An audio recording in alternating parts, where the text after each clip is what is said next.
Posible nga ba na ang Barangay Ginebra na makuha ang 6'8" center ng Rain or Shine Elasto Painters na si Keith Datu at ang magiging kapalit ay itong si Ben Adamos?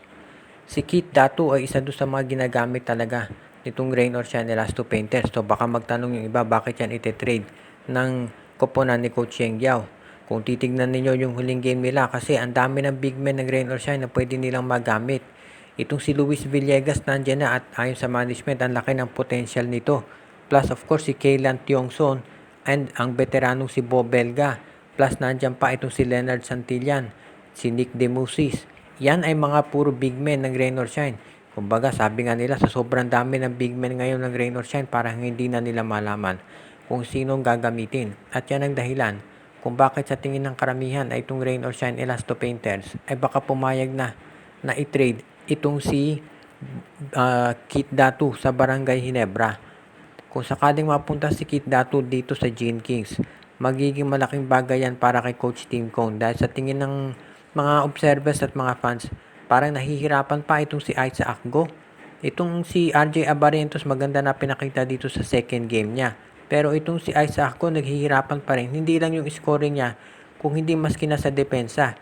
Kung pinanood niyo yung game, napagalitan nga ito si Isaac Go dahil para daw tamad na tamad tumalon nung nakipag-jump ball dito kay Junmar Fajardo. Kaya sa tingin ko, kinakailangan pa ng improvement nitong si Isaac Go. Sa ngayon, itong Barangay Ginebra, kung makakakuha ng isang big man, pwedeng-pwede itong si Keith Datu para sa kanila. At ito si Ben Adamos naman na pwedeng ipalit para kay Keith Datu, magiging okay din yan sa Rain or Shine. Dahil ito si Adamos ay meron niyang outside scoring. At para doon sa mga sumusubaybay dito sa mga laro ni Coach Yeng Yao, alam natin ang gusto niyang big man talaga ay may 3-point shot. Kaya hindi naman malulugi ang koponan ni Coach Yeng kung sakaling si Ben Adamos ang kanilang makuha. Sa panig ng Ginebra, magiging magandang addition talaga itong si Keith Datu at yan ang nakikita nating dahilan kung bakit siya ay pwedeng kunin talaga ng Gene Kings kung sakasakali. Papayag naman siguro itong Rain or Shine dahil big man din ang magiging kapalit nila. So itong si Isaac Go sa tingin ko hindi naman yan bibitawan kaagad-agad ng Ginebra. Bibigyan niya ng pagkakataon na maglaro talaga.